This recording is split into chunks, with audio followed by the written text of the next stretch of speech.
Welcome to the Panza Panza Forum. In the Yoruba language, the word panza is usually injected into poetry to express an uncomfortable, uncensored, and inconvenient truth. The Panza Panza Forum is candid conversations about the life of African immigrants in America as it relates to their adaptation to their new home. While some may find it easy to integrate and can balance between retaining the original African culture while accepting the culture of their new home, many continue to struggle to find a balance between both worlds. Hello and welcome to Panza Panza Live. This is a podcast where we discuss the lives of African immigrants and their assimilation into Western society as they raise younger generations in a country that is quite different from their own. We also explore the experiences of children of immigrants as they balance the African and Western cultures. We present to you this informative, interesting, and expansive dialogue about the intricate experiences of African immigrants in America. Welcome to Panza Panza. I'm your host, Kemi Seriki, and today I'm having conversation with my adopted nephew, Dr. Kelechi Ibe-Lamberts, an assistant professor at State University of New York, at Cortland, and a host of My Black is Transnational. Welcome to Panza Panza, Dr. Lambert. I'm so delighted and excited to have you on this platform. And I'm really glad that you are here. And I think we're going to have a lot of conversation because there's so many questions I have in store to ask you. So first of all, just introduce yourself.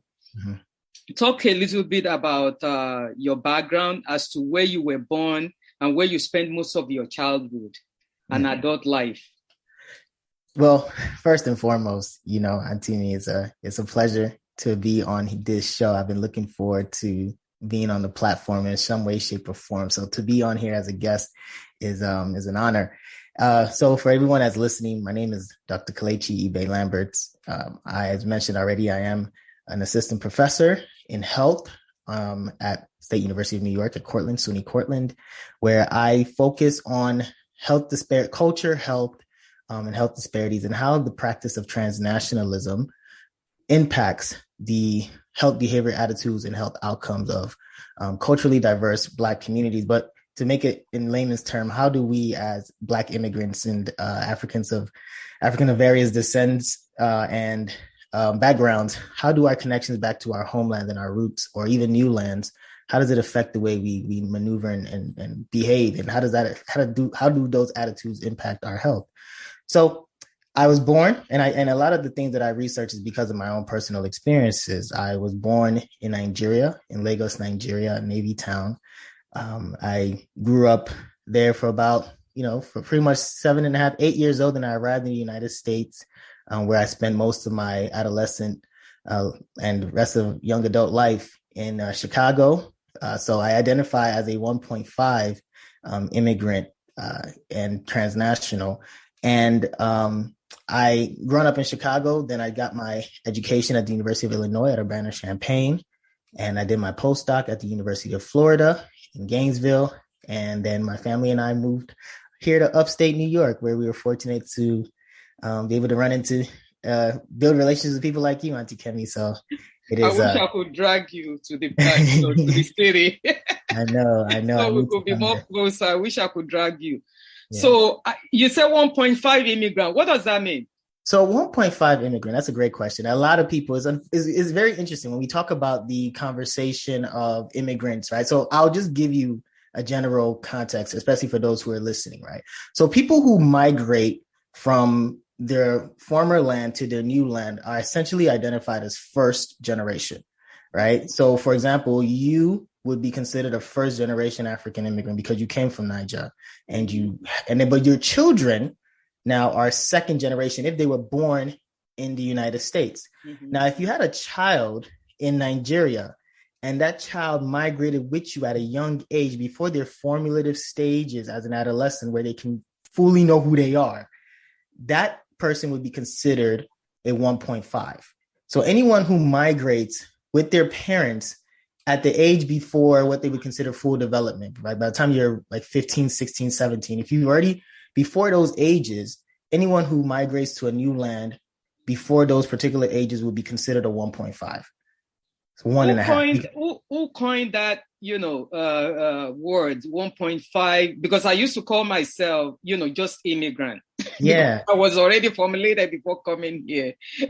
So, and the children being born here, I consider them first generation. Some people interchangeably, use this term. So it's not really clear to people. So to clarify that, right? When they say first generation for your children, you're first generation American, but they're second generation African, right? Mm-hmm. So the research, the literature says that the children will take after their parents in terms of their identity, but they're the second generation of African immigrants. But however, they're the first generation of Americans born from their parents, right? So it does kind of mix. It depends on what you're trying to identify with. For those who want to say that they're Nigerian American, they would say that they're first generation Nigerian American, or however, they're second generation African immigrant, right? So it's there, and it was coined because of these very I'm not going to say confusing, but sometimes it can be very nebulous as far as how you identify yourself within the Black community, specifically when we talk about generational gaps and how one generation is trying to distinguish themselves because the experiences are different. Researchers and scholars, specifically those who do a lot of research in terms of the Latinx Hispanic community, this is initially where some of these terminology was coined, the 1.5 and second, because as they did a lot of work on immigrant communities, of course, they didn't really look at the African immigrant community. The African immigrant community is not one that's been highly researched, but a lot of the terminology used to identify immigrant health. That's why you're here, Yeah, this is why I'm here. So because again, a lot of the things that's been done really speak on the brown community, not the Black one. So we've been, a lot of these terminologies are still very applicable to us because our experiences are not that far different as far as the migration experience. However, what makes the Black community unique is the history. Right, is the history that the Black people have gone through, and their ethos in the diaspora makes it completely different as far as how our migration experiences led us here and how our identities are broken down into these various sectors. But not to get into a full lecture. So, don't let us go too much into lecture. That would be another day whereby we talk about that in complete, forum regarding the identity and, because even the Latinos here, some prefer to be called Latinx, some rather be called Latinos, it's kind of like the new generation wants the Latinx, I believe. Yes. The older generation just say, call me Latino or call me according to which country I came from, because I cannot even relate to, some of this identity that is being coined by the new set of, generation who wants to give you different identity that they think, appropriate for them. And, sometimes instilling on the older generation as well. So, just many of our audience who may not know you too much, because I want you to share, what is it like for you growing up in an immigrant home? So growing up in an immigrant home for me, it was very interesting in regards to the fact that I grew up as an African in America, right? I grew up believing, that I knew outside of my home, there was an American world out there, but I never identified with the American experience until later on. Growing up in an African immigrant home means that in order for you to truly get in tune with the American experience, it has to be a concerted effort. You have to really put in the effort to really acculturate yourself to the rest of the American status quo. When I was growing up, it was very simple. Life was supposed to be very simple. You're a child, read your book, go to school, right, and do well in school, go to college, be a doctor, Don't get in trouble with any of these other people. Don't get into anything with any Akata people. You're not one of those. And that was something I was always reminded of on a consistent basis. That was another thing, right? The consistent just reminding and consistent just letting you know that you are not them. You're with us. And us is African. Don't associate yourself with them, right? So we were inbred in our homes to be told that I was different and I had to behave different. And in order for me to behave different, I need to stay within bounds. So and it was a hardworking home, very culturally driven. I was, the only thing I can say that I lacked in my experience was that the language wasn't something that was spoken. I wasn't encouraged to speak the language, if that makes sense. But I was raised in the language. I understand it, but it's just that I wasn't able to speak it. I wasn't encouraged to speak it. Therefore, I didn't speak it.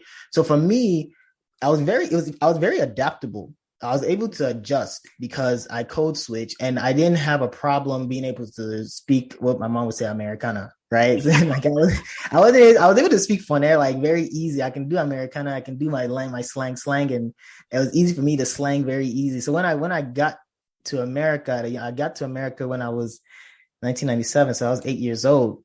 I was in New York City for a little bit, and I moved to Chicago where I was with my mom. And it was easy because, of course, growing up in Nigeria, I mean, most people think that we're living in huts, but we have cable. So we were able to watch TV. We watched cable, and it was easy for me to mimic and really understand and expose to the Western life. So I knew how to speak, and I understood the slang for, quite well. So I was able to adjust, give or take some context, contextual interactions. So like I was fine when I was outside of the house. So a lot of people will sometimes be like, oh, wow, I didn't even know you were African, until they hear my name and they're like, oh, where's that from? I'm like, Nigeria. Like, oh, you're African? Like, yeah, I'm African. And then when my mom, and then if I happen to be talking to one of my American friends that I'm having a conversation, like, oh yeah, you African? I see my mom, like, oh, mommy, good afternoon. Like, oh, what? And they were like, what's that? Like, what happened there? Like, oh, that's my mommy. I have to, that's just how like, so it was, from a very young age, it was different performances that were happening. I was performing different roles. I knew how to perform for my friends as far as how to talk to them in that language. And I also knew what to do when I was around my moms, my aunties, my uncles, my popsies, and them. I knew how to talk to them too. So again, just negotiating these different identities was, the majority of my experience, honestly. And it helped. I honestly feel like people may say that, and to some degree there's some traumatic things that I guess you don't uncover when you're younger. But as far as my ability to be able to just blend in and adjust to different settings, different spaces, white spaces, Black spaces, African spaces, African American spaces, even some ethnic spaces, Middle Eastern, and even, some Asian spaces because of the culture. Most, there's some similarities as far as greeting people, being respectful, right? Being humble, knowing how to be to some degree submissive, like understanding those things, are virtually universal. Yeah. So it was very easy to adapt because of that. So I'm very grateful for my African upbringing. Despite how tough and frustrating it was, I think it helped me become one that was able to interact with many people on different levels. Yeah. I think that has to do also with your personality, maybe because you are a much more outgoing person compared to, and the way you might look at things may be different from other people. Because from your experience, since I met you, the way you're able to negotiate between, even within African culture, African people from different places, is very much more admirable compared to some of the people that I've met. Because and a lot of time, if you're a very social butterfly person, you'll be able to fit into different areas, because there's so many of our first generation who were 1.5 that you call, who were born here or born here, and they grew up in an immigrant home, that they cannot even negotiate those kind of space.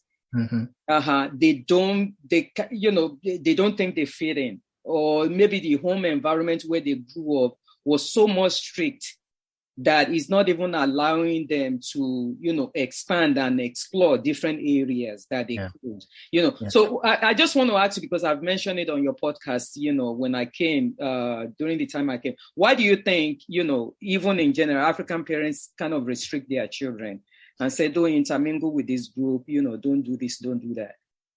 Initially, I thought it was just a general, I used to always think it was just African people being very prideful in the idea that, because I know that when I was growing up, it used to always be we have culture, they don't. That used to be something I used to hear from a lot of relatives. And we have culture. That means we are domesticated, we're well behaved, we know what it is to be able to properly pass down culture that is rich and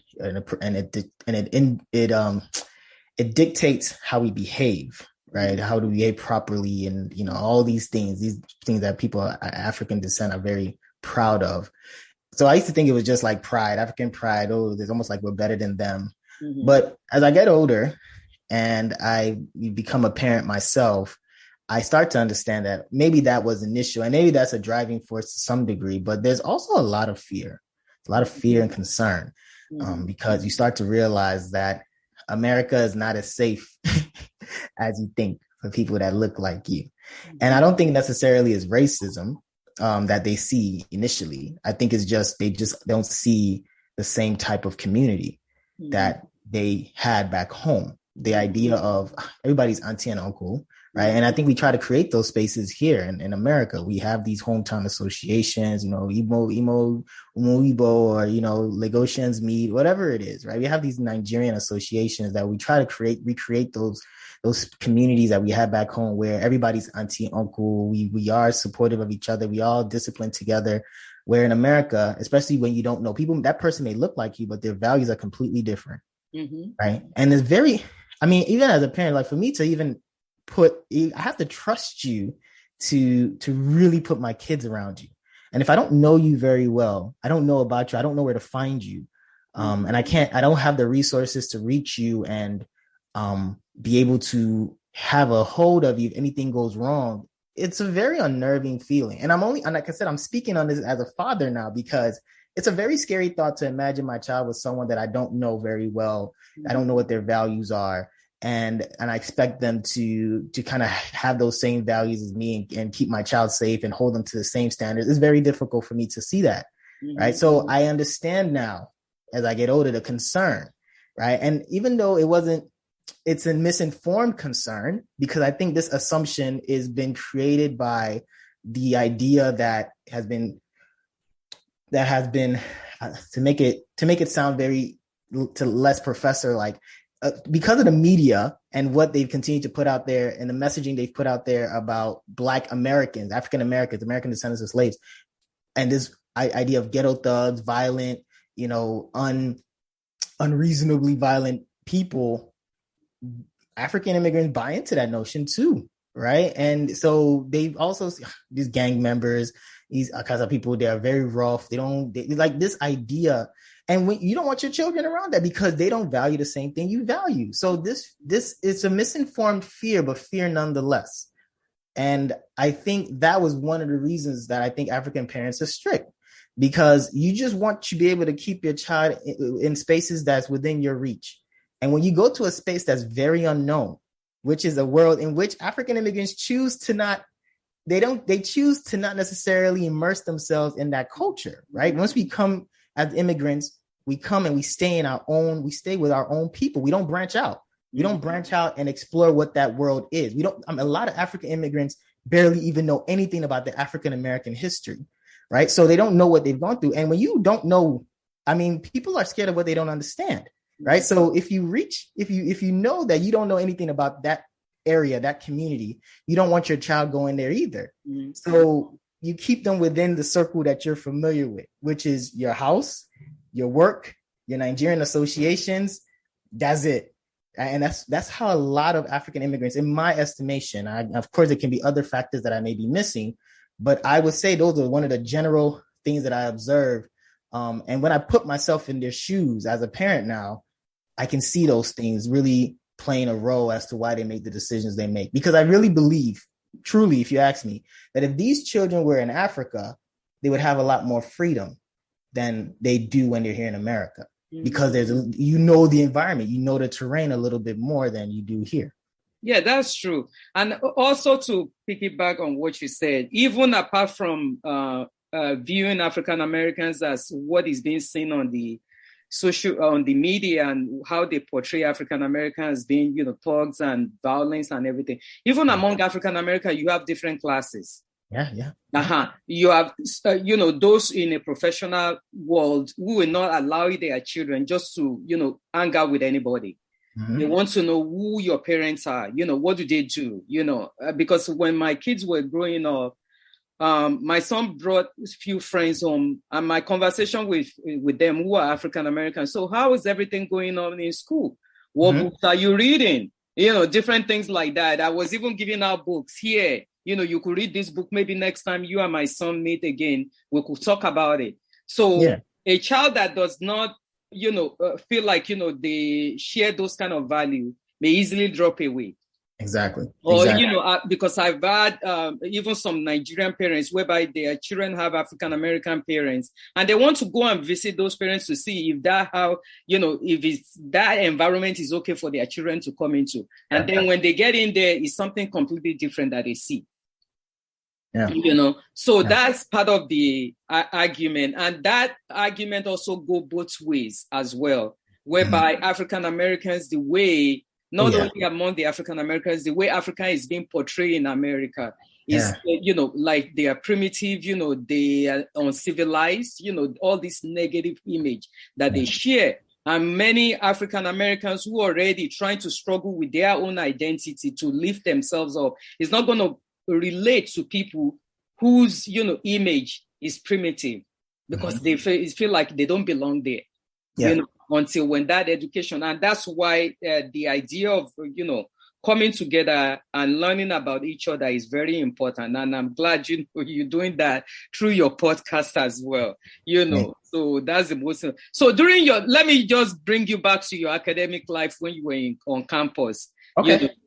Navigating through the social life in college. How was that for you? Were you able to fit in, even though you of like briefed me? Were you able to diversify yourself between the Black space, white space, and every other space? Because I've spoken to many of our young people whereby they are in college and they only join African Student Association.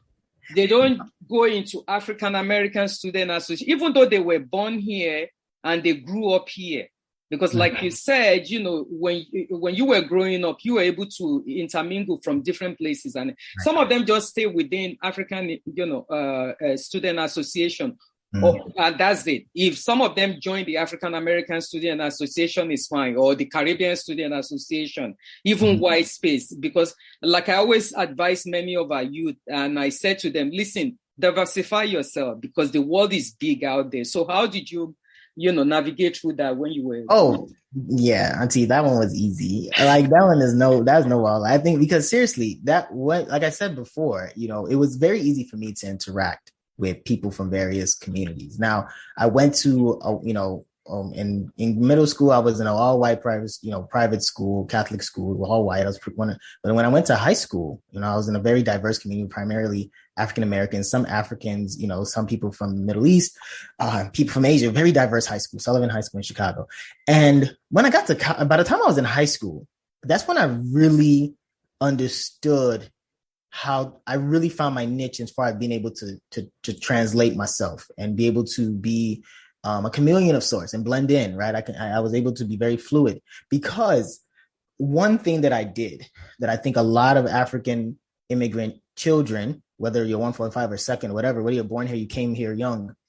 One of the things that I did that they didn't do enough of, in my opinion, they didn't really immerse themselves in the history and literature of what's going on in African American. That's what I did. Right. When I was in 8th grade, I did a history project on the book Separate but Unequal. And that's when it started opening up because I didn't realize what was happening. I mean, when I remember about Brown versus Board of Education, I was like, what is it? I was just doing it. Right. I was just doing it because one, I was Black. I felt I needed. But then I started really understanding like, wow, Like there's something different about being in America and being Black here that people don't talk about enough. And in Nigeria, growing up, you used to always think that the white people were the cool people and the good guys. And then you come and you realize that it's not as much as you really, I mean, there's some good white people, but it's not as majority as you think. There's a lot of people and a lot of things that happen that people don't want to talk about. So I have to intentionally go out of my way to get myself in and up to speed on what really happened to our brothers and sisters here that were brought here voluntarily. Now, fast forward to college, I understood the language. I understood the plight. I understood what happened, and I understand what drove their perspectives. So for me, I was able to talk that talk. I was able to interact and go into these different spaces. I understood, of course, the urban culture, music, hip hop, all those things. I was very well versed in that. That's my life growing up in Chicago. So all those things were very much so bridges that you can use to engage in conversations. And then at some point, because when we were younger, we were so embarrassed about being African, it was easy for us to really just live the African-American lifestyle outside of our homes. But when we found our African student associations and things, that was another space for us to be able to really tap into our cultural roots, but also understand what we bring in as this new generation of Africans in America. We really started to find ways to make it cool, to blend both worlds. So I was involved in the African Cultural Association, African student organizations. I was involved in the CBSU, Central Black Student Union. I'm part of a, historically Black African-American fraternity. I pledged a fraternity, Iota Phi Theta, as a freshman. So especially me pledging a fraternity, a lot of historically Black, Divine Nine fraternities, which are very prominent in all the universities, especially HBCUs, they're all grounded in Black history. All their history is tied into Black history, from the Alphas in 1906 to the Iotas in 1963. They're all tied into a movement that was meant to create safe spaces for African Americans so that they can thrive, right? And be able to not just thrive in college, but thrive as professionals once they graduate. So once I took into consideration all these things, it was very much so easy to be able to go into both worlds. In fact, a lot of us young African kids who go to college end up pledging these fraternities. And a lot of us who end up pledging these fraternities end up knowing a lot more about the African American lifestyle. And nowadays, we just bring both worlds together, because it was the time where you just kind of had to, you kept this space here and you kept your African student here and you kept but nowadays we were able to bring it a little bit closer. People who you didn't know before, but because of this fraternity or because of this organization you're part of, you become close. You're like brothers, fictional family. And now, because this person is supposedly your brother, they want to know more about you. So they start to inquire more. They start to see the things you do when you're not in their same spaces. And that was how I was able to just navigate. And it was great because I built so many relationships with so many people from different backgrounds, and everyone kind of understood the how dynamic it is to be Black and how special it is. So that grad school was a blast. It was a blast. I had a great time. Well, that's great. But that shows that there's so much more that you and I need to talk about. Oh, yeah. Maybe, to talk about different episodes regarding navigating through white space, which I want to focus on the conversation, because in America, we could talk about, understand Black history, African history, understanding what is being done to our heritage, brothers and sisters, mothers, uncles who were brought to America during the time of slavery and how they're being treated, or during even colonization. So how do you navigate through those spaces? Because I've seen many of our first generation African who, because the parents do not have they have immigrant experience, they don't have Black experience. They've never talked to their children. How do you navigate through white space? You could be among African Americans students in college, but when it comes to them navigating through white space, many of them know how to navigate. Yeah. And they have many of them working on Wall Street. Even though it might be difficult, they might have some kind of glass ceiling that they place on them in terms of, this is how far you could go. But they still know how to maneuver. Yeah. And it could create less stress for them. Yeah. But when we have a lot of our African immigrant children who graduate maybe top of their classes, and they're working in corporate America, and they don't know how to navigate because they've never been exposed to those environments, or even be able with their degree, their advanced degree, to get a job in those spaces. Yeah. And even if they do, they end up dropping out at early age because they couldn't handle the pressure. Yeah. So it's part of those conversations I want to be able to have with you. Maybe we could get more people to have those dialogue because it's so important. Absolutely. Absolutely. Whatever you want me to come and talk, like I said, make me a permanent guest. Whatever you want. Yes. We're going to have a lot of conversation. I know that. So, apart from all these activities that you were involved in school, how do you say, coming from an immigrant home, whereby, when you talk to the elders in a form of respect, which is very important, and also looking at professors in school as a figure of authority. Yeah. In your classroom, do you think your African background have an influence in how you interact in class, how you participate during class discussion? Yes and no, right? I think respect is earned, and I believe that it depends on when you say authoritative, meaning I'm not people's parents in when I'm a professor. I'm a professor. I'm just here to facilitate knowledge. No, I'm saying when you were in college. Oh, okay. I'm sorry. When you were in college. Yeah. It was definitely that idea of, respecting the authority. And that was something that trickled down as a kid, and as a college student initially.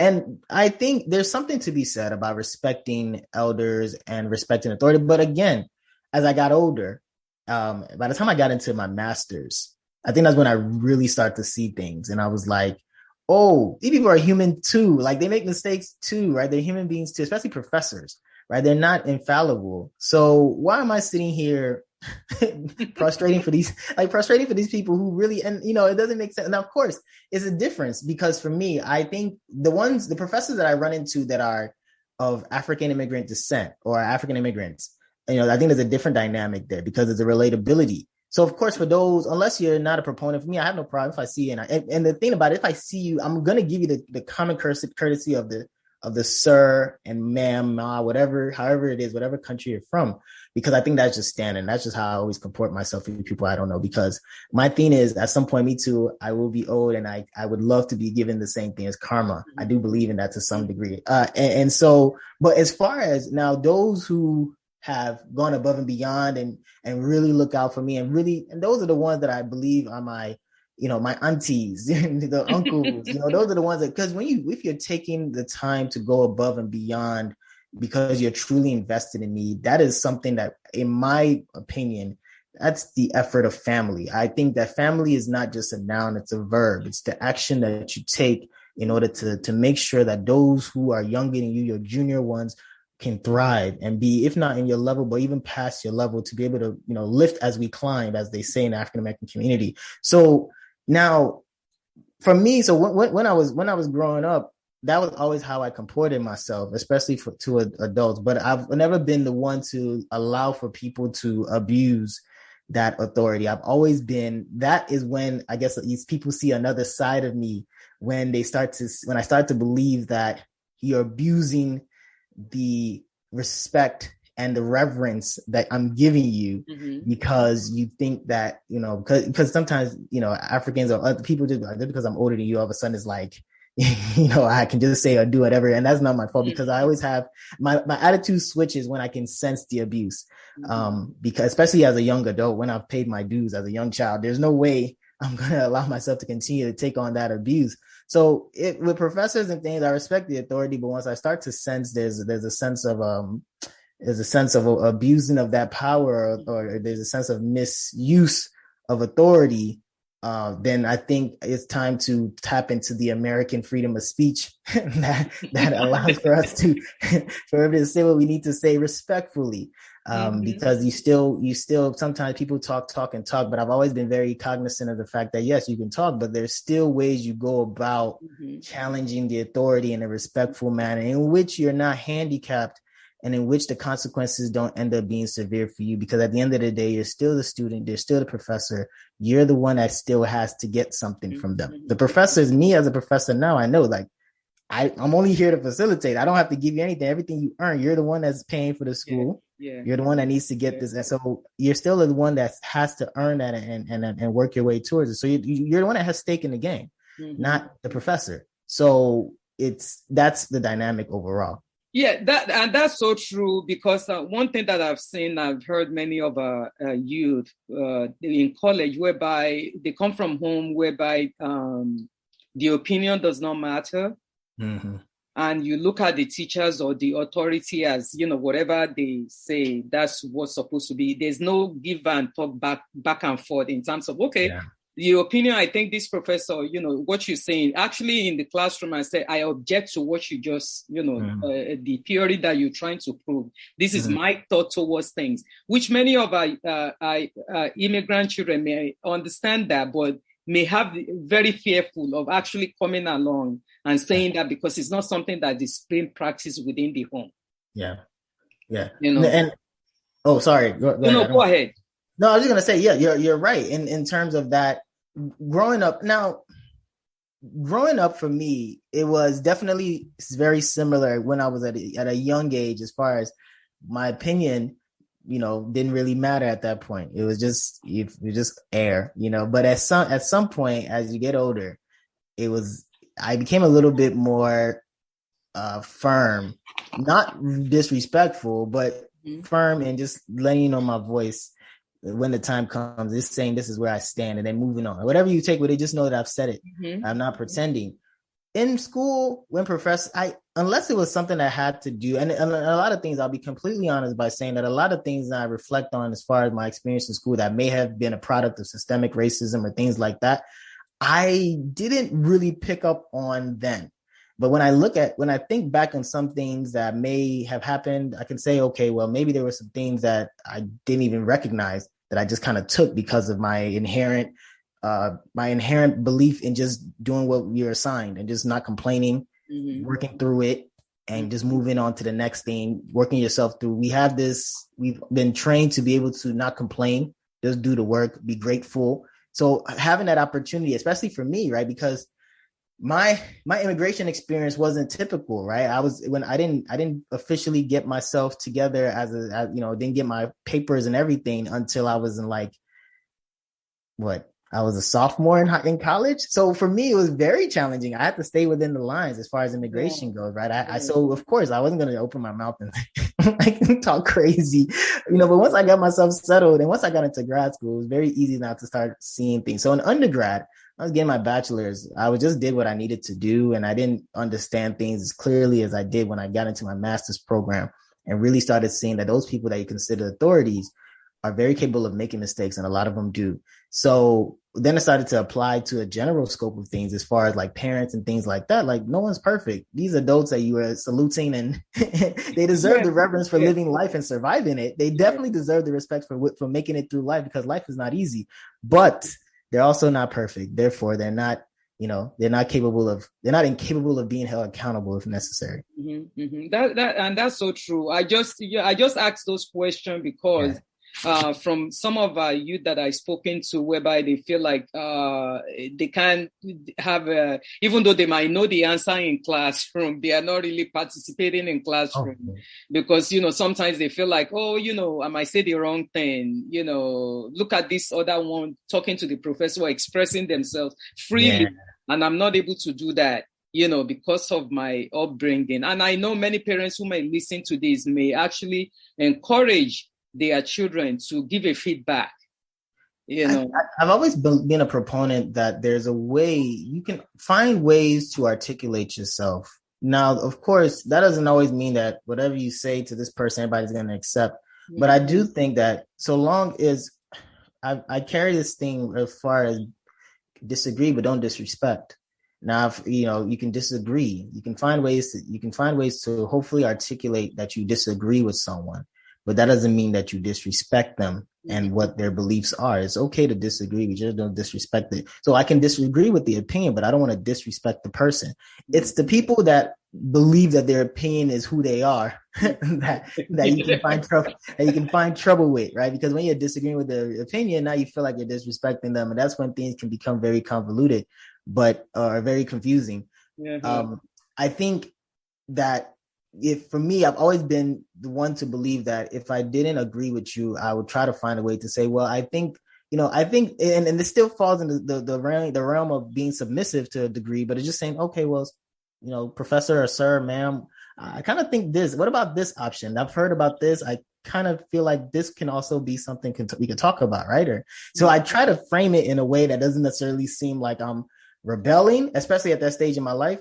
But it was just me bringing another topic into the forefront for them to acknowledge. And if they don't acknowledge it, then I think I wasn't necessarily going to push back at that point in my life, but I would still always bring it up.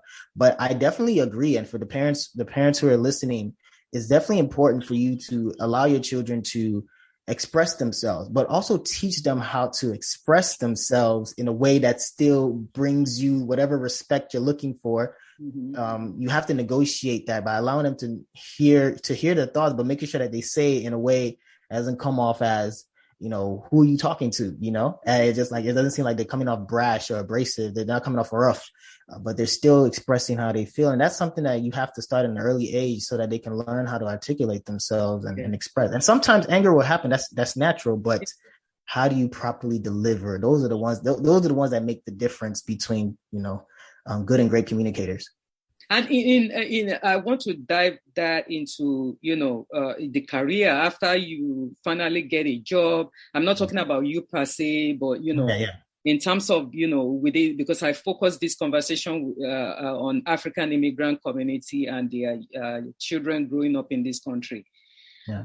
When you don't have that background, understanding the Black experience, and you're working in a corporate world, many things that other African American might see as being racist, you may not see it as being racist. Exactly. Do you think that is kind of like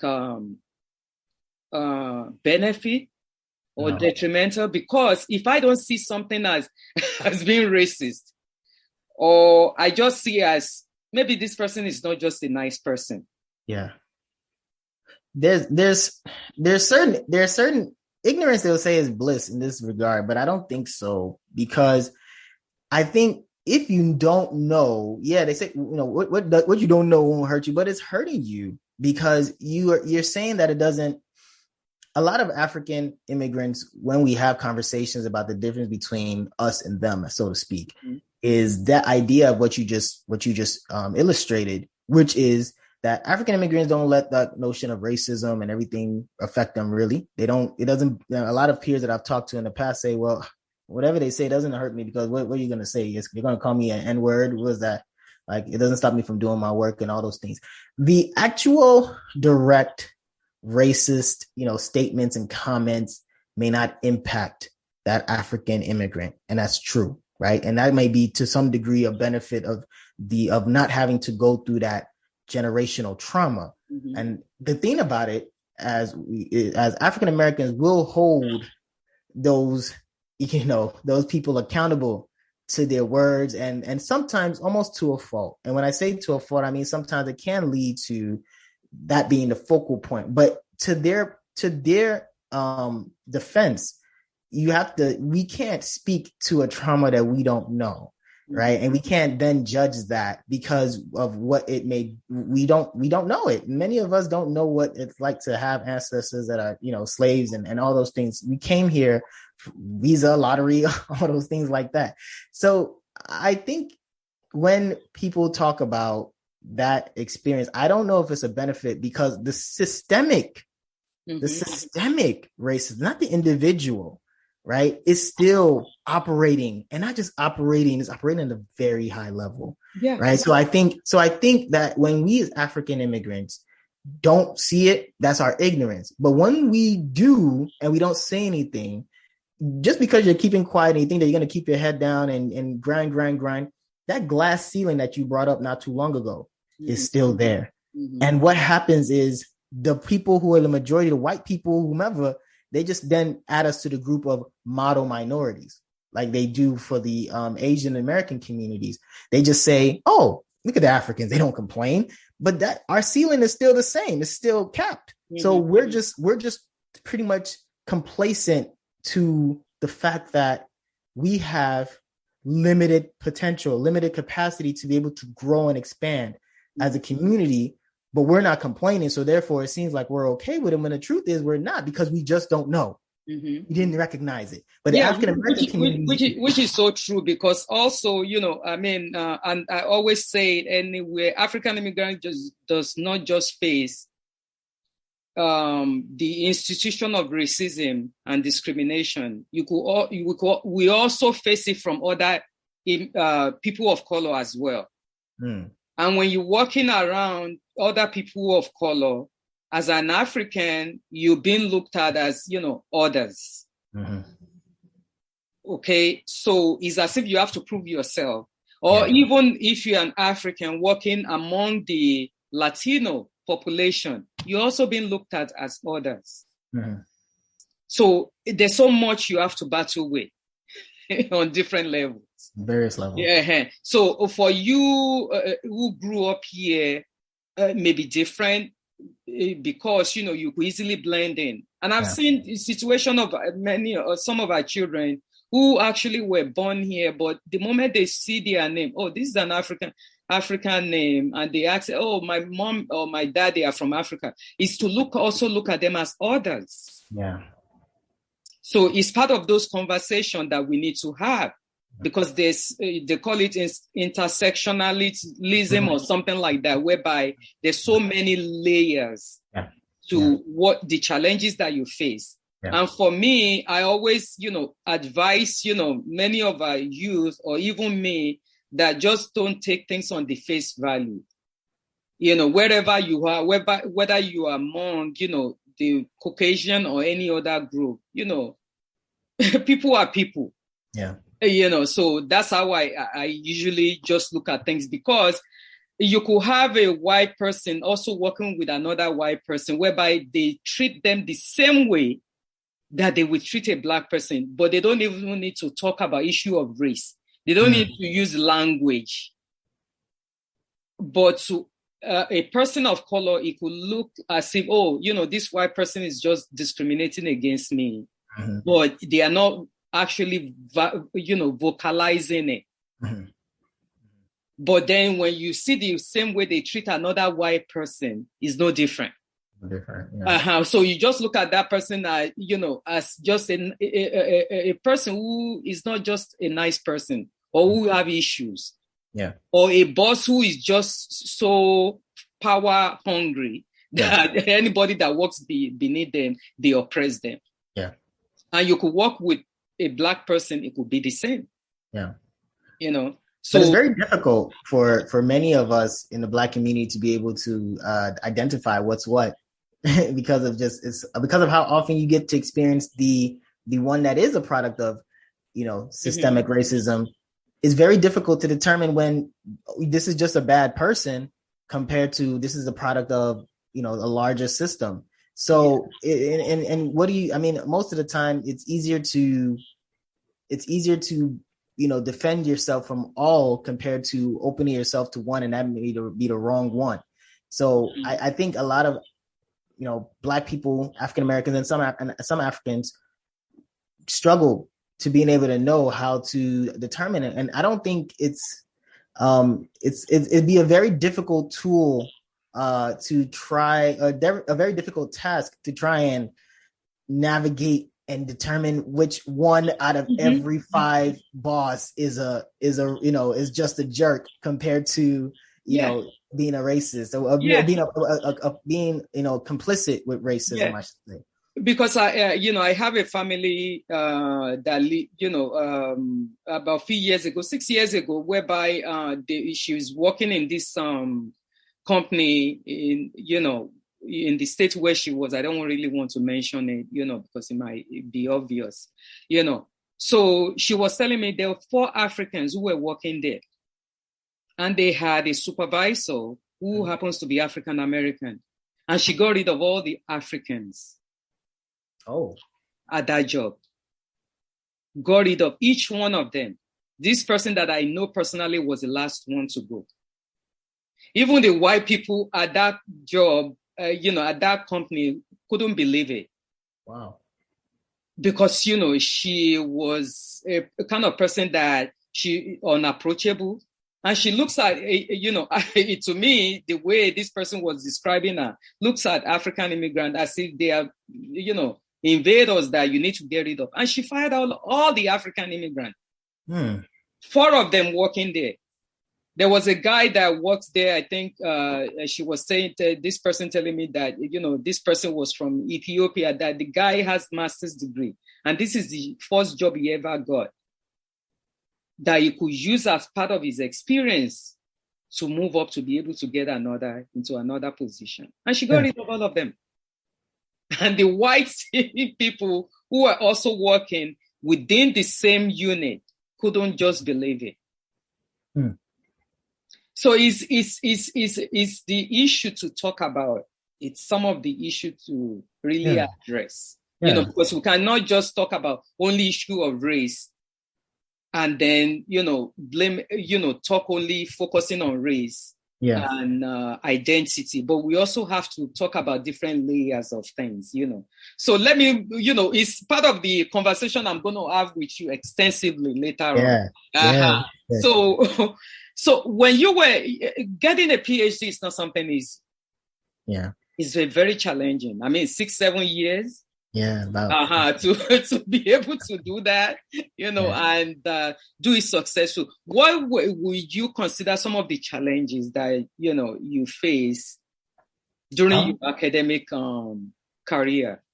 Man, that's a good point. And that's a good question, actually. And it's the biggest challenge I face it's currently one that kind of speaks to why I do what I do now, which is I wanted to speak about my story and my people. And because I felt like in academia, they don't talk about our people enough. And when I say our people, I mean the African immigrants in America who have this different relationship with their community and their homeland. They still are very resistant to acculturating to the land they live in. My mom has lived in America for almost 40 years. You ask that woman what she eats on a daily basis, you'll never hear her say she ate mac and cheese. You'll never hear she said she ate cornbread. She just say about I'm alive for, right? And just like and that's what she's been eating, rice, stew, she's been heavily Nigerian.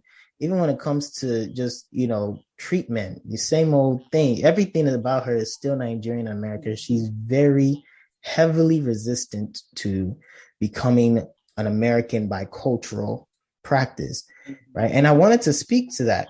When I was doing my master's thesis, I was fortunate enough to have a good advisor, Dr. Reginald Austin, an African-American man, who just basically sat me down because initially my whole plan was to try and do, work like governmental work, like WHO, CDC, I was thinking but I was also always planning to go to medical school because every African kid has been told to go and be a doctor somewhere, right? And my father's a doctor in Nigeria, he's a doctor now. He's a retired doctor, Dr. Kelechi Ibe-Lamberts. He's a retired radiologist. So everybody's always like, be a doctor. I was like, well, look, like seriously, and honestly, I was pursuing that dream and I say this in almost everything now I talk about, until I met my wife. And it just didn't make any sense because she's a physician. And I realized that when we talked and I was like, well, I want to get my MD and PhD. And it was just like, what are you doing it for? Why? Like when they ask you truly, why do you want to do this? And it didn't, my reasoning didn't make sense to the amount of time, work, and effort I was going to commit, the sacrifice I was going to make for why I wanted to do this, just so I can say I have MD, PhD for who, for what? Like it didn't make sense. So anyway, in the whole conversation I had with Dr. Alston, my advisor at the time, we really just talked about me and my experiences. And I wanted to do a project initially that focused on water scarcity in Nigeria. And when we were talking about it, and I started to bring in this idea of me living in America, my family living in America, but still being heavily African and being part of these communities that are heavily African. And there's something about it that's very different than African Americans and African immigrants who choose to not have anything to do with Africa once they arrive here. It is a choice. People make it seem like it's not. It is a true choice for us to be able to stay connected to our homeland and be rooted in it and resist the urge to become fully westernized. So it started to emerge like this is something that is unique, but it's something that we've been doing for a very long time that people just don't want to label in research. So I really started to look into it. And that's when I came up with the idea of transnationalism. So as I was going through my dissertation and going through my doctoral process and building my dissertation, nobody cared about that.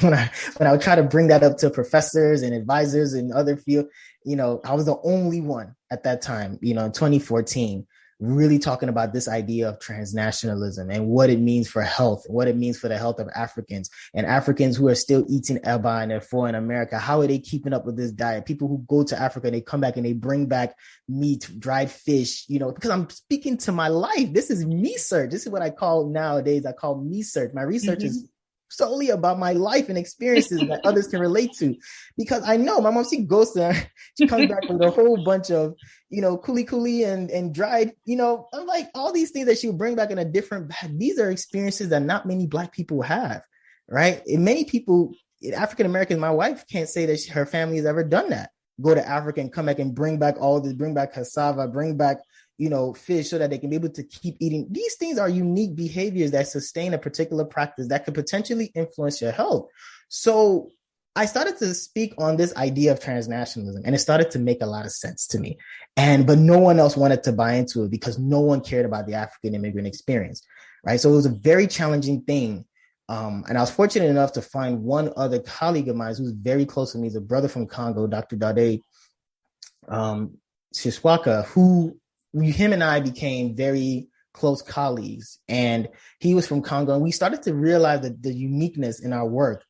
And he, him being from Congo, a French-speaking African immigrant, he started to realize that his experience as a French-speaking African immigrant is completely different than mine as an Anglophonic English-speaking immigrant, because he has to be reliant on his community of French speakers, where we, as those from West Africa that speak English like Ghanaians and Nigerians, we can blend easily. It's not a problem. We understand English, right? So it's just maybe some slangs here and there.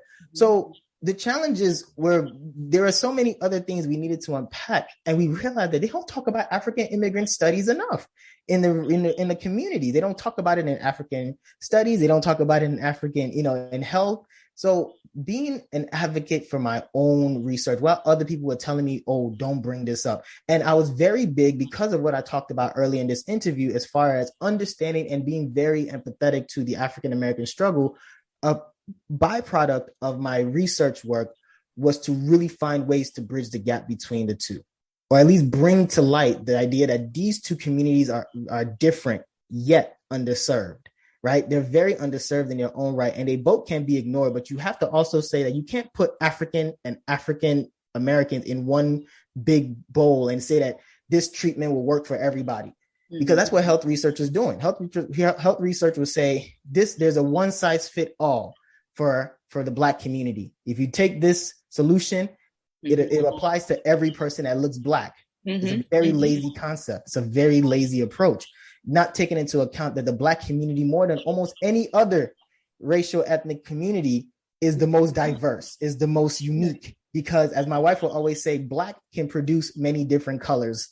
You can have a Black mother that can produce look at my child. You've seen my child, right? Like you can produce different shades of color, right? A Black woman can produce a baby that looks very white, right? And a very Black, right? So it's a very unique thing. But when I brought it up, no one really wanted to put an effort. So I had to be my own advocate, right? And I had to go against the grain. And my advisor, for my doctoral process, not the same man I described earlier, was a Brazilian woman who she didn't really understand it, right? And I don't think she necessarily cared enough. So I had to fight my own fight. And getting the thing about getting a PhD that a lot of people don't understand unless you go through it, that yes, you spend 6-7 years going through it, and that's tough, but it's very political. It's very political. You have to be able to have, because the whole point is for you to get out, but you have to be able to convince people that you have the ability to be able to make,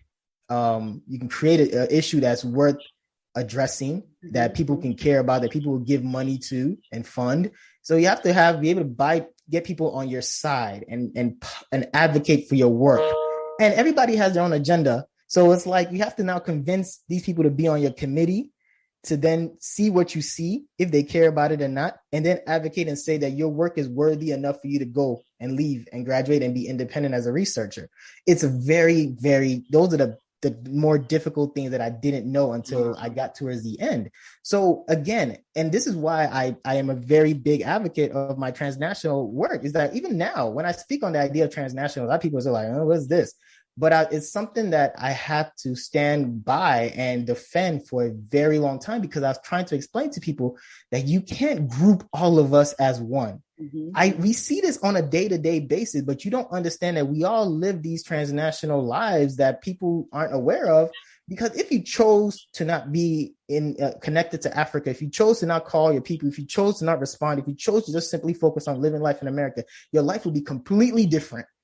Completely different. There are many Africans now whose life and stress is heavily driven by what's going on back home now today. Many, right? What the house you're building, the family you have to send money to, all those things. If you chose to cut it off, you live a different life, right? So it's not something that people take it for granted, but it's not something that people should take for granted. It is a unique characteristic that we choose to create a bridge that allows us to travel from here to Africa and Africa back, and we go back and forth. And whether it's physically or even emotionally, or whether it's, historically, we have a bridge that we built that, we now have the devices to stay in touch. So anyway, to make my long story short, is just to say that the most challenging thing about PhD life was being able to truly defend the notion that African immigrant issues, African immigrant health mattered. And people needed to invest more resources into supporting research that can bring to light the issues of African immigrants, because African immigrants were coming in droves. The research shows that from the year 2000 and 2010, the numbers of African immigrants increased by over 100%. Yes. So, but the thing about it, that as we've talked about before, many of us, our parents, are getting older. And all those dreams about going back to Nigeria and going to live in your mansion, when you realize what America has to offer, not just as far as good things, but as far as loans and debt, you realize that you're stuck in this country unless you have to work 3 times as hard in order for you to survive and get back, or unless your child is able to become some millionaire that's able to pay off all your loans. It's very difficult for you to really see how you go back. So people are here and they're aging, and they're still, like my mother, very resistant to becoming America. So how do we take care of them? My mom does not respond to the African American treatment because she doesn't identify as such. So how do we respond? How does America respond? America barely knows these people exist. The reason why, they all look black, and all black people look the same and behave the same. And that's the assumption. So once they start, once they stop making these assumptions and start trying to find ways to understand our culture, our identity, our background, and how we're different. And it's okay to be different, because different things happen to us. Life will get better. And the only way that we can do that is when you have people like myself who are from these communities advocate, use your skills to speak out for us and call for resources for us, which is why I don't negate, or I don't try to bring down those people who go and be doctors, lawyers, and engineers. But sometimes even being a professor sometimes is not looked upon favorably enough. But I try to explain to people that being a researcher, having a PhD is a very important tool, especially if you're focused on health. Because you have people who will be doctors and lawyers, and all those things are good, and there's money and all, it makes your parent proud and all those things. But who is speaking for you? Who is speaking for you in these spaces when the government, the CDC, the NIH, these people are allocating money to be able to create life-changing interventions for Black communities that don't include us, because they don't know us. They don't know us at all, because we've chosen. You're so right. And I hope, I pray that more people like you, will come up. Because when we talk, like you said, the research that is being done it covers everybody together. All Black people are the same without looking at their unique experience. Among the Latino community, they had to fight to get their unique need because they understand that, their experience as an immigrant, even though many of them have been here from the day one too. Yes. Okay. And they continue to fight for their need. I remember reading Sonia Sotomayor's memoir, which, one thing I always tell many people in our community, we don't read enough. Yeah. Okay. You could have a PhD, you could have all these degrees, you could be a doctor, lawyer, engineer. Your education does not stop after you finish college. You have to continue to read. Yes. And I found that through our writing that, she put it how they able to come up with their own proposal by looking at what African American community did during this time in the 60s, how they're able to push the government for different things that would be beneficial for their community. And they wrote something similar to that to be able to pull this. So, and one thing that I'm seeing in a lot of young people here among the African immigrant children who are in different areas, there's no commitment to the community where they come from. And I know some of them who may hear this may want to argue with me. They might say, oh, she doesn't know what she's talking about. But I don't really see too much of it. Because someone like you in this field, many other people should be able to connect with you. Because whether we would like it or not, actually, when I'm trying to find out information about anything, I do research on African immigrant, this African immigrant. And, you look at the report, who wrote it? Mostly white people. From Canada. Exactly, from Canada. Okay, writing about, the experience of African immigrant, what are the issues that they're going through and all that stuff. But because you don't see too much, when it comes to African actually telling their own story. The children actually telling the story of their parents, because all these things you talk about regarding the issue of health and your mom, and there's so many people like your mom out there. Who, I have them in my friends. Like I told you, when I came to your podcast, I didn't have my children until after 10 years later. So that allows me to integrate. When I came to this country, being alone, you don't have anything else to do. I navigate through different places. I go to different lectures. I've been to lecture of Dr. Henry Clark when he was alive. Giving lecture at City College about, African history, African American struggle and all these things. And that actually woke my awareness for me to understand what colonization has done to the psychic of African people, So I'm so glad that you are actually bringing this forward. And I hope many of our youth, many of our people who are in academia will continue to understand it. Because, whether we're talking about health issue, physical health, mental health issue, emotional health issue, it has to be focused, treatment focused. Yeah. Whereby when you have a lot of research to back this up, like you said with the CDC, and say, this is a unique experience. Exactly. This is what we need. Exactly. And we need to address it. So thank you so much for that. I didn't even know our conversation would get all the way to that area. Yeah. Thank you so much for that. So, and, I'm so glad you mentioned that, because that is so profound of what you just said regarding that experience that, you wanted to bring something up and you have to fight the academia. And even the woman from Brazil, she should be able to know better. No, because you know the Brazilian experience. You have your white Brazilians and you have your black Brazilians, and she was a white Brazilian. But so, you know what? I go to Brazilian Day Parade here in New York. They have them. You should see. It's as if you are in some African village. Yeah, and there's so many ties to Africa with Brazil. Especially the Yoruba.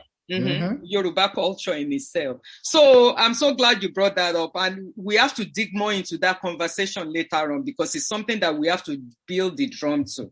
I'm here for it.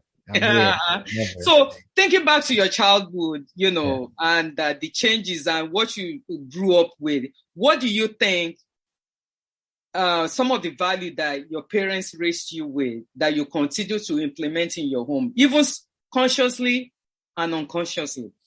Yeah, this is I wish my wife was here. She'll tell you all the complaints. I definitely am very big on discipline. I'm big on, and yes, especially with my oldest daughter. And that's something that I know, like my wife and I sometimes have different philosophies on how we raise our kids. And that's part of marriage. That's part of life.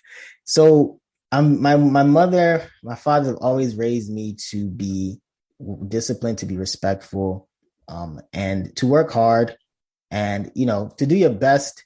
And, always think about family, but there's always something. I think sometimes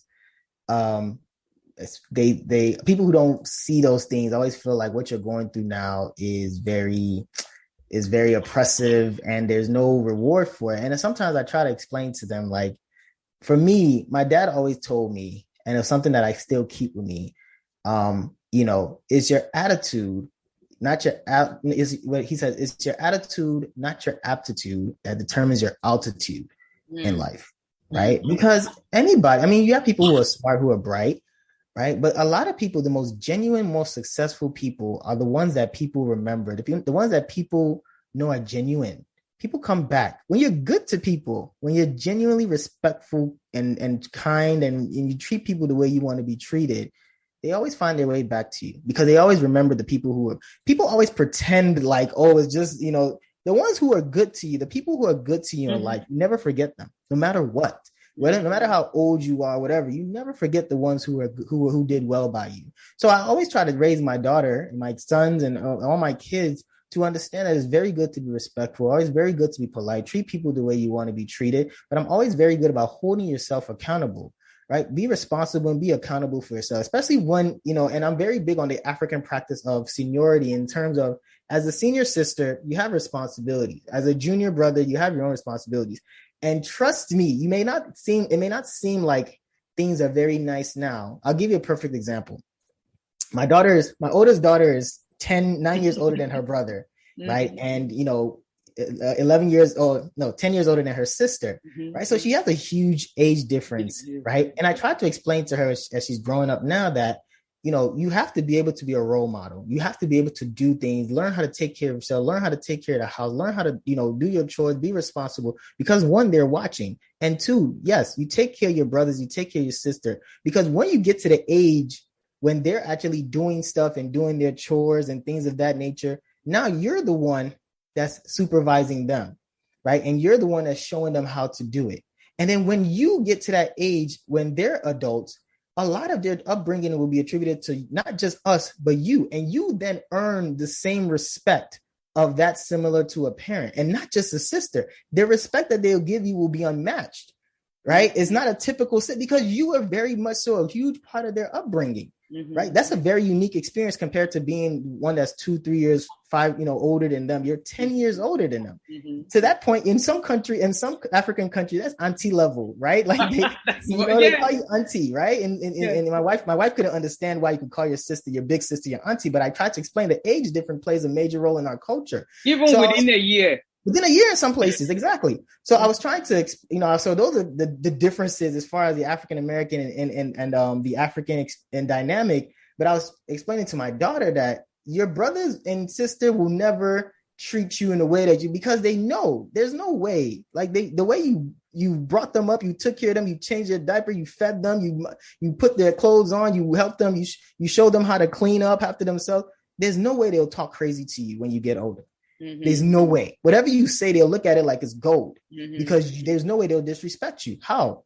And if they do, they'll apologize severely, because they know what you've done for them, right? And those are things that money can't buy. Those are invaluable behaviors that my mom passed on to me, because when I was older, that's how I treated my younger brother. That's how I took care of them. And my younger brother understands where I stand in his life, right?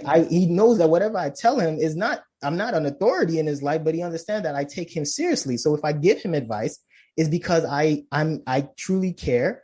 And he gives me the respect, not just because I demand it, because I'm your senior brother, but he knows from day one, I've been taking care of you. And I do whatever, even to this day, if you need anything, I take care of you. I'm responsible for you. To this very day, my parents at my old age, And my brother's 25. To this day, my parents will still call me from Nigeria or wherever and be like, make sure you look after your brother. Make sure you take care of him. And I'm like, he's a grown man. It's still, right? But so it's still those things. And so that's a very important part of my upbringing that I want to pass on to my children. I definitely want to pass on the idea of being resilient, hard and working hard, and understanding that everything is not about convenience.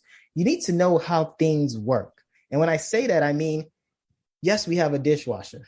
Mm-hmm. You need to learn how to wash plate properly. And it's something that a lot of people feel like it's just me being very conventional, but I'm explaining to them, if you are so dependent on these new advanced machineries and you don't understand the fundamentals, you're putting your life in that device's hand. You need to learn how to be independent. It also builds characters and being able to be efficient in many things, because when we were growing up back home, I used to give example to my kids, and some other kids that I come across. I said, we used to go and fetch water. But when you come to America, you don't have to fetch water. Right. But then it makes you to be efficient in so many other things.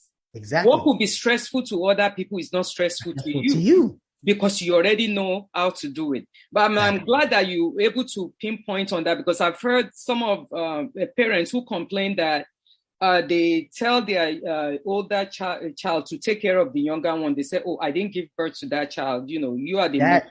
Yeah, that frustrates me. That frustrates me. You are the mom or you are the dad. You should be able to do that, by yourself. So it's part of sometimes very frustrating to African parents, because we could pinpoint African parents at this and that and all that stuff. But what are the things that the children are also learning here?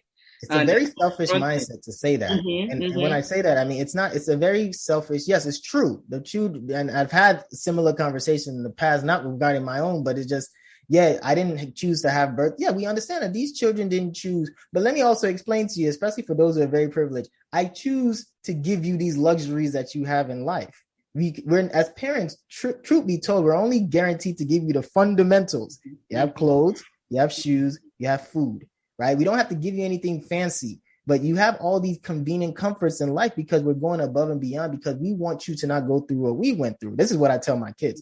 But it's also very important to understand that respect is earned, and people, especially if you're an older sister, they're watching you. You don't understand that you will play a very pivotal part, because we as parents, we're not going to be here forever. We're not meant to be here forever. But when we go, there's an extension of us. There's an extension of our family that lays within your older sister. And you then have the responsibility to make this leadership role, take this leadership role into the direction you want to take it to. But you at least understand what it's like to be responsible for others. Because when you understand what it feels like to be responsible for others, when you have your own full-blown, you know what to do. You understand the decision that you have to make. You don't wait until you then have it and then you don't, you're freaking out. You understood my wife used to say, when we first got together, my wife would sit here and say, oh, because my oldest isn't necessarily biologically mine, but it's still my child. But she used to be like, oh, you never had a child, you don't know how to raise. I said, look, I've raised my young, you don't understand. I know how to be responsible for other people. I know how to take care of people because it's a very selfless act. I know how to put myself second and put my younger ones first. That's not something that you need to have a baby. There are many people who have babies and don't know what to do with themselves. There are many many people have babies and abuse them and hurt them. And it's not about you having a baby that makes you solely responsible and know how to raise a child. No, you need to learn how to make yourself second. When there's food on the table and you have to pick who needs to eat, you need to make that decision. How do you make that decision? By just saying because you have a child? No, people are very inherently selfish. And when you have that mindset, that just enhances your selfishness, because these are things, especially as you're growing up as a child, that I try to explain to the older ones that, we didn't choose to have these kids, but we're giving you an opportunity now for you to learn how to be able to take care of other people. Because when you show that you can take care of other people, that's a true mark of leadership. You say you want to be this, that, and this. You want to be this person. You want to be a doctor. The people that distinguish themselves in these particular areas are good leaders. And they're ones who know how to be responsible for others. They're the ones who know how to take care of themselves and say, hey, it's not about me. It's about the entire people. I need to make sure that my people eat, that I need to make sure they know how to take care of themselves. If you don't know that, then you'll never be a good leader. You'll always be a follower. Yeah, but sometimes some of our children don't really understand that, because that's part of what they think they're picking up in America. That is a country, is a land of freedom. And, I expose myself to different communities, even among African Americans. You see them, the elderly one taking care of the younger ones. They help out within the household. You go within the Latino community, is the same. They help out with even I was so moved by some of the stories that I listened to through other podcasts about the Latino children who graduated from colleges, just like you, who are PhD holder, who are actually coming back to their community and bringing that knowledge back into their community and say, how can I help? Other children, that I was listening to one story this past week of a young lady who, very good in computer, and she went to UCLA, I believe, ended up graduating with computer science. And she said there are other kids just like her from her neighborhood when she was growing up who could have benefited from the same thing, but they have to think about how do they eat. The poverty rate over there that many parents cannot afford extra classes. So she, after graduating from college and working in Silicon Valley, and she came back to her community and started a program. Imagine able to get funding to start a program for the youth of where she grew up, among children of immigrants, to be able to say, you know what, you don't have to worry about this. This is how I'm going to help you. And she was able to get funding and establish a program for some of these kids who could be a leader tomorrow when it comes to, the new system of, computer science or whatever you want to call it. So that is very profound from what you said, because you could be able to relate what you learn from your background, of upbringing, and relate it to your family, and then expand it, to other areas. So what about the subconscious one, the one that you don't even realize that is there?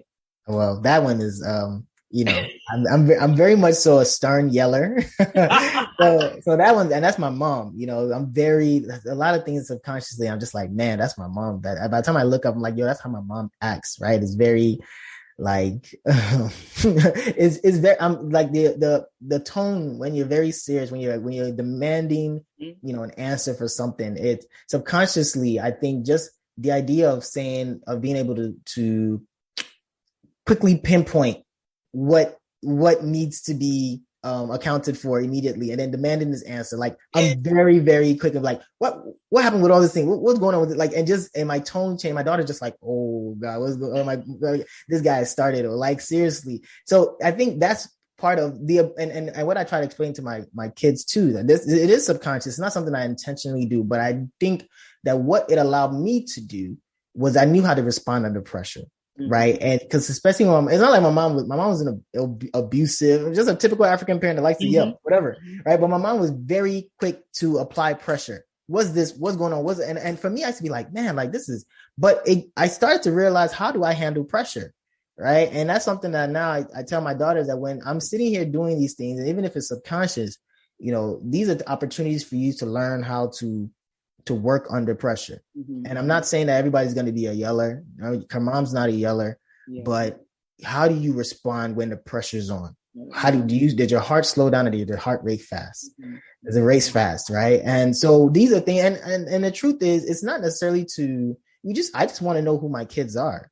Right. And that's ultimately it. It's not, I don't think I don't love them less for how they respond, but I need to know who they are. And that's one thing that I wish, my parents could have done more until I became an adult. Was I always told myself that one thing I never want to do is not know who my children are.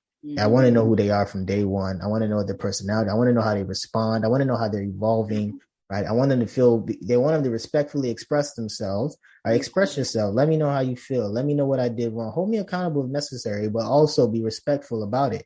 Because again, it's not just about what you practice at home, is what you go out there and continue to perform.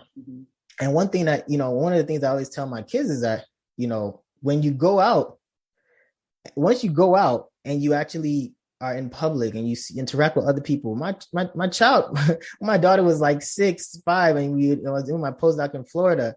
My daughter would come and she just sit, behave herself, respectful. Everybody was, yes, sir, yes, ma. Like, and these are things that my wife was just like, oh, why? I don't see. But once you see how people responded, like, oh, wow. Yeah. Like, and my supervisor then, when I was doing my postdoc, every time she saw my daughter, she would give her $10 just because. And my daughter was just like, well, why? I'm like, that's because you're well behaved. She sees the potential in you and she's investing in you. Yeah. When people see the potential in you, they want to invest in you. Once you show certain characteristics, people want to invest in you. So it's not just your dad yelling. I mean, these are things that people, and I've said, this is how I behave. It's not me being fake, but genuinely, I treat people with respect. I care about people. I want the best for people. I understand and I respect my elders, and I behave in a way that, I don't consider myself a pushover, but I consider myself someone that respects other people's opinions and thoughts. Yeah, which is very important. That would take you so far. I remember one time I was listening to this African immigrant children and African American having a dialogue regarding how, one African American young man said, oh, he has African immigrant children friends. And he said one thing with African immigrant parents, you just have to be respectful. He said the moment, this is an African American, a person talking, he said, when you are respectful, you go to their house, you become their son. They feed you. they feed you. They give you things and all that stuff. Yes, it's true. It's true. I have so many friends from when I was a kid. The ones who chose to be respectful. There's so many of my young friends who understood how to properly comport themselves around African parents, and just give them the due respect. There are many of them to this day friends who I haven't talked to in a long time, and my mom still asks them. Like, how's this person doing? How's this person? Because you initially, once you show them that you're going to give them that respect, the culture is a very important thing in our community. And it's a very priceless thing that we really care about our children, we really care about, our cultural values. And when you adhere to them and you value them as much as our parents do, they hold you in high regard. And that's something that I feel like a lot of people tend to overlook sometimes. Yeah, that's true. I have so much to ask you, but I'm just going to ask you the last one. All right. I'm not taking too much time. And I know you have to take care of the kids and, get back to your family. So as a professor, and I know you've come across many diverse students from different backgrounds, what do you think are some of the children of immigrants, African immigrant children, are struggling with in colleges? I think that's a very good question. I think, and it's actually interesting because it's aligning with a study that I was doing this past year. A lot of children of immigrants are definitely dealing with stress and the lack of ability to express that to their parents. There's a lot of stress from just my own experience dealing with, from my own research experience. I was actually collecting data and interviewing children of Black immigrants from Haiti, Nigeria, even some parts of the Dominican Republic, who they felt a lot of pressure from their parents to achieve certain goals, right? Their parents also, intentionally continue to embed this notion that they're not African Americans. They have different standards. So a lot of them, when they don't want to be in these particular fields, they don't want to do these particular professions, they want to go do art, they want to do music, they're scared to tell their parents because they're not thriving, and they don't want to be viewed as failures because our community is very interdependent, not independent. So that means that when mom tells you that you're failing, then the whole village knows, and now the whole village perceives you to be this disappointment. And if you value the good of your community, which is all the great things that come with being our community, there's also bad too, right? And that's one of the consequences of being in these interdependent communities, that everybody's involved, everybody knows, and everybody holds you to certain standards, and you don't know how to deal with that pressure and how to then remove yourself and do what's best for you, right? It's a very difficult thing of deciding, when do I do what's best for me compared to what's best for the entire family and the community, because you're the one that they're invested in, and they're the one, you're the first generation college student, you're the youngest one, whatever the case may be, you're the one that's going to college to be more successful. So what are you going to do? And we expect you to do well. There's a lot of African immigrant children that deal with that.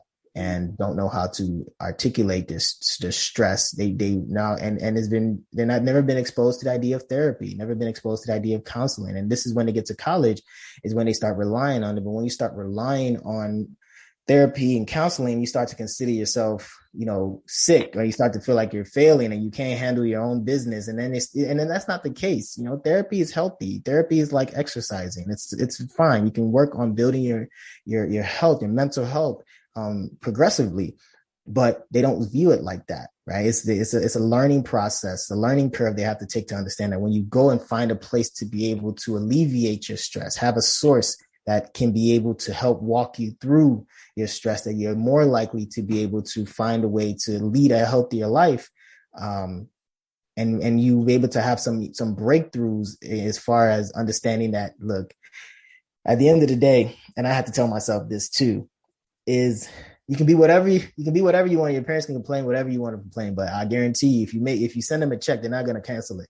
and that was something that my advisor told me, was like, look, whatever you want to be, people complain that you're not an MD, whatever, but I guarantee if you send a check and you wrote Dr. Ibe-Lamberts or whatever, no one's going to say they're not going to cash that check, right? If you send that to your parents are not going to say, no, we don't want that money. Like, they're going to cash it. So who cares? If you send it to your family member in Nigeria, you send them a check, do they care what your profession is now? No. So be what you want to be and be successful, because the best you is going to be the most successful you. And if you're the best you, then, everybody will be happy at some point. Everybody has their life to live. It's but that's a very difficult epiphany to reach at a very young age, 18, 19, 20. You're not there yet. You're still thinking about just all the other things that you have to work through, because you're in college. This is the first time in your life that you're fully independent, that you fully are free from the grasp of your parents. And not everybody's truly even free, right? So it's a very interesting space but that's what they deal with primarily. And then also the fact of dealing with their identity and how they relate to their daily world compared to their personal cultural, spaces. Those are very challenging things as well. And then one thing I'll just say to close, to kind of finish my statement, is that, again, going back to what I said, a lot of them just do these take on these majors and pursue these professions for the sake of making their parents happy. But a lot of them don't use, and you described it so well, a lot of us don't go back and use the skills that we've acquired to go help our own people. And that's the part that bothers me the most. And I have to say it on this podcast, especially for the parents, is for who are listening, is that please, if you do want your child to be in a particular profession and they achieve that, please use them as a resource to serve the greater community. And when they say something, bring it in their skill that they've worked very hard for, trust and respect that it's for your own good. Because I've had so many African immigrant kids who were born here or came at a young age, for 1.5 or 2, whatever, who go on and be doctors, lawyers. And they're like, look, when I talk to them privately, look, the degree, that's for the parents. That one is for them. I got it for them. Now they can leave me alone. And it's like, but you just spent 8, 10, 12 years of your life working so hard to generate these skills, because not only were you expected to pass, you were expected to pass with flying colors. So that means you knew it, you studied it, you've taken on these skills and it's become part of who you are and part of your practice. Why are you not being encouraged to use this in the spaces where the people need it most, which is our own space? Because we have so many of us in these professions who go and help other populations.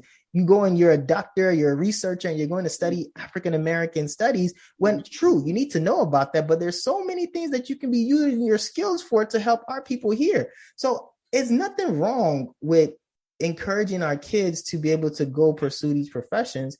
But I also think it's worth encouraging them to bring it and use it to help our community grow and flourish, because we don't have the necessary tools right now to be able to thrive. All we know how to do is survive, but we don't know how to thrive. And that's what we need to do. I'm glad you brought that up, because as Nigerians, whereby they say, oh, we're the most educated immigrants in America, and even among the people of color, even, surpass white America as well. We have many other community within African immigrant that is struggling. It is so much. If I have to sit down here, I could discuss it all day. We have to save it for another. We have maybe in public education system, how to advocate for your children. So many things that is lacking within our communities, and when we are not having many of our successful ones who are in this different field coming into practice within the neighborhood where they were born into, then you are doing the service, because you might say, oh, I'm up there already, I'm okay. But then look at your whole community. What do you want them to say? Just like the Latino communities, they come back, they serve their community, they bring back many of, whether they are in law, they are in this and that, they bring it back. So it's all part of all those things. So thank you so much. And I know you are on the 4th season of My Black is Transnational. So you want to pitch it a little bit for people so that, I'm one of the fans. I download it all the time. When I'm on Sunday, that's what I listen to. Oh, man, I'm very grateful for your support. Yes, please make sure that you, if you are interested in learning more about how we as the dynamic Black community and our transnational interactions, what it is for season 4, we are really focused on what I call sowing season, and all the seeds that we're planting, we're now hoping that we grow. People are becoming more aware of what it is to be transnational. We're having people who have, these dual citizenships really talk about what it's like to navigate between here and home, and how it impacts them growing up. We have a lot of very important topics that we're going to be covering. I just released an episode with a young Ghanaian fashion designer, Mr. Eddie Opong, who just talked about him growing up in Ghana. And I mean, not growing up in Ghana, I apologize, growing up here, but speaks the language and is so acculturated to life as a Ghanaian, but never been to Ghana, right? And how this experience influences the fashion and bringing Ghanaian culture into urban streetwear. Very interesting conversation. And I'm having another one that's coming up this forthcoming week or so with Dr. Nadia Sasso, who did a documentary that I highly recommend you watch. It's called Am I Too African to Be American and Too American to Be African? And she did it in 2015 as a dissertation in Cornell University. And I met with her to just talk about, how she went about putting that together and what the struggle is now as even though she is a doctoral holding, she holds a doctoral degree. She, speaks about how the challenges in filmmaking and being a creative, and how we're trying to tell our stories, but how difficult it is for us to be able to tell the African immigrant and children experiences in Hollywood or in filmmaking, when there's so many of us now in those spaces, whether it was because we just chose to do it. Many of them have these other professional degrees, but decided that was for their parents and decided to go pursue their dreams in Hollywood or whatever the case may be. But how can we continue to tell our stories through film? So there are different ways in which this season will be really bringing the transnational idea to the perspective. I ask anyone who's interested, you can check out our newly formed website at www.blacktransnational.com. It's a beautiful website. I have to give a good shout out to my brother Hamid Bello, who put in work in putting that website together, and it makes us feel like we've officially arrived. So I strongly recommend everyone check it out, blacktransnational.com. If you need anything, you can listen to the podcast there. You can look at information about the guests. We're going to have shirts and caps and all those things coming up soon. So wow, we're growing as a podcast. Yeah. Oh, I really want to thank you, Dr. Kelechi Lambert, for this wealth of knowledge that you brought to our audience regarding African and Black identity, and the selfless work that you continue to do through your podcast, My Black is Transnational, and other needed community conversation that we continue to engage in, between African immigrant parents and their children, building the bridges. I would love to encourage many of our listeners to please subscribe to My Black is Transnational, and I enjoy listening to your podcast. Thank you so much for coming. Thank you so much, Auntie. A pleasure. Thank you for tuning in to this episode of Ponza Ponza Live Podcast. We hope to have you back with us in the next episode as we continue to explore the nuances of the African immigrant experience. If you'd like to connect with us, you can email us at talk@ponsaponsa.org. That is TALK@PANSAPANSA.org. and follow us on Instagram at pansa.pansaforum. Until next time, remember to spread kindness and love. Thank you and take care of yourself.